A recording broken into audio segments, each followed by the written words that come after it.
How's it going, everyone? College Lefty, and in this video I'm going to be going for the World Series. I'm going to be using quite a few new players for debuts, mainly pitchers. So let's go ahead and get right into it. Right now we are sitting at 860 rating. We need at least 2 wins in a row in order to make it into the 900s and make it into World Series. We'll be using the 99 overall Battle Royale Flawless Reward, Bob Feller, on the mound. I picked this card up for 517,000 stubs, so I spent over $500,000 stubs on Bob Feller, who's just a pitcher. I already gave up one solo shot. I threw a changeup that was just below the zone, and the opponent hit it out a perfect fly ball with Robinson Cano, and it was a no-doubter. The clip kind of glitched out, though, in the middle of the pitch, so I couldn't really include it in the video. The entirety of this game and a couple other games, though, are available on the live stream. So I will actually link the live stream to this video so that way you can take a look at it. But we were able to tie up the game. So we hung a changeup, but we also hit a changeup out for a home run. So it's 1-1, top of the second inning. We are looking to continue this inning. 2 outs. We get a base hit the other way with Robinson Cano. That's going to bring up Jimmy Rollins, who I've been struggling with. Only a couple base hits.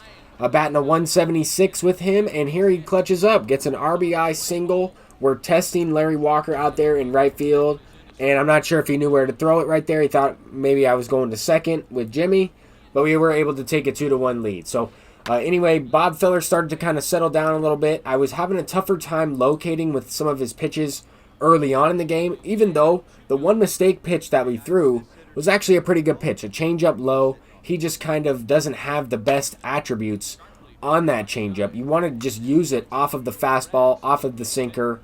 But for the most part, for most of this game so far, I've just been sticking with the fastball. The 102 outlier from Bob Feller is certainly going to be nice. He has that 123 stamina, so he's going to be pitching this whole entire game as long as we can use him. If we can get some run support, some insurance runs, I'm going to use Bob Feller for the rest of this one if I can. So that's the plan. We might have more offensive highlights than defensive highlights, just focusing on some of the good swings that we were able to put with some of these brand new cards. I mean, here MVP Mike Trout is going deep on a 12-6 curveball.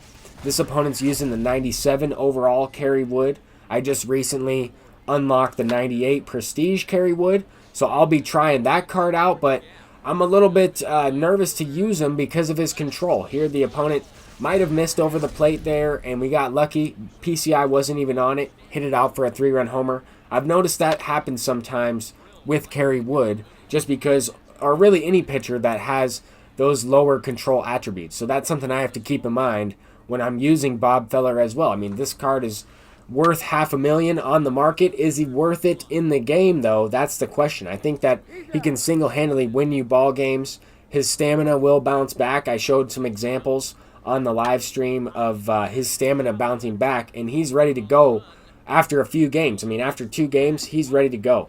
And that's not the same for Corey Kluber or James Paxton with those lower durability attributes. They're going to take a long time to replenish stamina. So there are a lot of things that are good about this Bob Feller. We're getting the run support, though. We are able to take an 8-1 lead.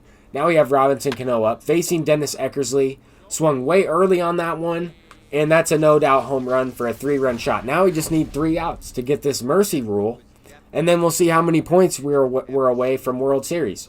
So we might have to win, 2 games after this one. We just need 3 outs without giving up a run here. Bob Feller should be able to pitch this complete game. And I figured I would just take you through this last couple sequences. I mean, I mainly threw the fastball. This opponent was a little bit late on the up and in fastball. He also was able to turn on it every once in a while. So I mixed in the off speed when I felt like he was early. I even got away with a couple pitches that were down the middle, like this one right here, because it is tough to time up this Bob Feller. He has 100 hit per 9. He has 124 K per 9. So he's going to be tough to hit. I could only imagine facing this card on Legend, but I just wanted to get a good idea of what he would pitch like on Hall of Fame. And here we get the last out of this ball game for the mercy rule. 12-6 curveball in the dirt. Let's go ahead and jump right into the next game here. I was not really hitting James Paxton that well in this game. I usually have a tough time if somebody is pitching effectively with James Paxton, just because I feel that his pitches are tough to pick up out of his hand, whether he's throwing a cutter or a knuckle curveball, whether it's a sinker or a fastball. Just some of those pitches work well off of each other, and I have a tough time facing him. There we went back-to-back, so that's nice. We take a 2-0 lead. We'll skip ahead to the top of the fourth. In this game, we're using Prestige Oral Hershiser, who is very good. He's probably been my best pitcher. Really, Oral Hershiser has been my best pitcher since I picked him up. But since I got the Prestige one, he's been right around the same as the 98 or even the regular base diamond. So I haven't really noticed too much of a difference there. Here, Mike Trout hits another home run. He's been clutch. He's been amazing for me since I picked him up. Multiple home runs in almost every game of ranked seasons. He's gone deep. So that's something that I'm definitely looking for out of a card that I spent a lot of stubs on. Collected a lot of cards, accidentally collected cards I didn't need to. Anyway, we have a 3-0 lead, 1 out in the bottom of the sixth, and I had a great chance to kind of break the game open right there. Just hit into a double play, chased a bad pitch. Actually, wasn't even that bad of a pitch. It was a good pitch, low in the zone. Just chased it, should have taken that pitch and waited for a better one because I was ahead in the count. Anyway, top of the ninth inning, we're facing Sandberg, and he goes deep on a cutter low and away. That was just a great swing from this opponent. He squared it up. He smashed it out to dead center field with Sandberg. We're looking to get this last out, and we did. We move up to 895, so we're 5 points away from the 900s from World Series. We're going to need another victory here in a row. I've had a little bit of a tough season. I got off to a pretty good start, 6-0. Played a few games on All-Star early on. Then I started to struggle. Lost a few one-run games like I posted in some videos. And dropped down, back all the way down to the DS division. Had to go ahead and make it to the championship series. So now we need to go one and done. We need to make it into the World Series right here, right now, using Prestige Kerry Wood. I'm hyping him up. He's already given up a solo shot to Mickey Mantle. Cutter up in the zone. I threw a bad pitch there. And now in the top of the second inning, this clip glitched out. But yep, that was James Paxton smacking a base hit to give this guy a 2-0 lead with 2 outs. Luckily, we get out of the inning. We didn't have to face his leadoff guy with runners on first and third. But in the top of the third inning, he's scoring another run with 2 outs. A base knock, an extra base hit from David Ortiz that just gets over Mike Trout's head. I thought I could get there. He just got a weird animation. Maybe Diamond fielding Mike Trout makes that play. Anyway, we get out of the inning. We're down by 3, already in the top of the third, and I haven't even gotten a hit yet. The confidence is up on James Paxton. This guy's also using that Player of the Month Paxton, but this guy's pitching a lot better with him than the previous guy. He's just dotting up. He was throwing that cutter and throwing it in on the hands. It was tough to pick up, and I struck out a few times early on, so that's what made it tougher for me to hit him. His pitches were moving more. He had that confidence up. Luckily, we start to get something going here in the bottom of the fourth inning. It's really now or never. I'm down by 3. 3 runs is nothing here at Ship It. But the way I'm hitting right now, I really need to figure it out. We get something going here. Stan Musial with a double. I had a great chance to continue to score more runs, but I just didn't hit with the guys on base. I didn't hit well with runners in scoring position. Just struck out too many times. And here we give up a 2-run shot to Mickey Mantle. So once again, Mickey Mantle's going deep. It's a 5-1 ball game. Late in this one, bottom of the fifth, about halfway through, we get a jam single. That luckily drops in. I think this guy had Stan Musial in left field. I have never seen anyone use him in the outfield. I wouldn't recommend it. That play is probably made if he has a faster outfielder in left. That's going to allow me to score a run with Mike Trout. Base hit through the left side. Now we have Pablo Sanchez up. Bottom of the sixth inning. We got one back in the last one. Put up a 0, and now we really need to score right here. This is our inning. Bottom of the sixth. We have 4 innings left.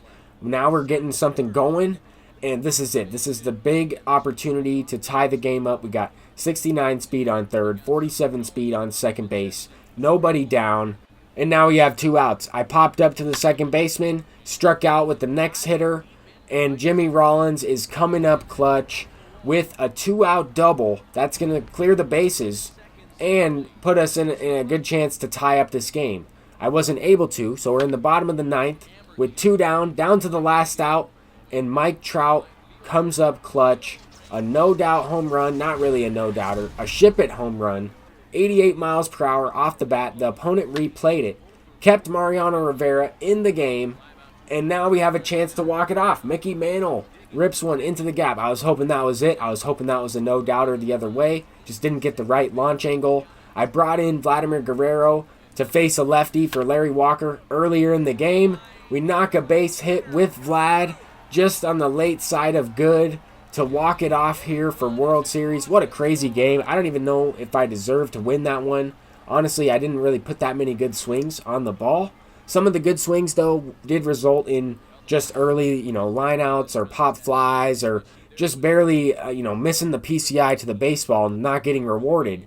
I did get rewarded on a couple late swings, but ultimately, I am pumped up that I was able to make it to World Series. I've had a rough go of it this time around, even last season, too. Honestly, though, not the best debut from Prestige Kerry Wood. The guy that kept me in that game, though, was Greg Maddux. 99 overall Signature Series. Greg Maddux kept me in that World Series game. I used Bob Feller in this one. Mike Trout was the player of the game, obviously with the game-tying home run, helping us win it and get into the 912 rating right there. 900s. We're in World Series, and now we will be able to open up this choice pack. I'm going to go ahead and pick up Vladimir Guerrero. I'm going to pick up another one because I don't really think Eddie Matthews is that great in this game. I think that there are better third basemen. I'm already using Ernie Banks, who's a righty. I don't really need more lefties in my lineup. I want Ernie Banks at third, and I think that he's better than Eddie Matthews. So I'm going to go ahead and use him there for the time being. So anyway, we do have this choice pack. Well, let's go ahead and open this thing up and select another Vladimir Guerrero. I'll just go ahead and sell this one. We're building up our stubs, even though we have a bunch. You can never have enough stubs in MLB The Show. There's going to be a lot of good cards released. But that's going to do it for this video. Thank you all for watching. I'm College Lefty. I'll see you in the next one. Peace out.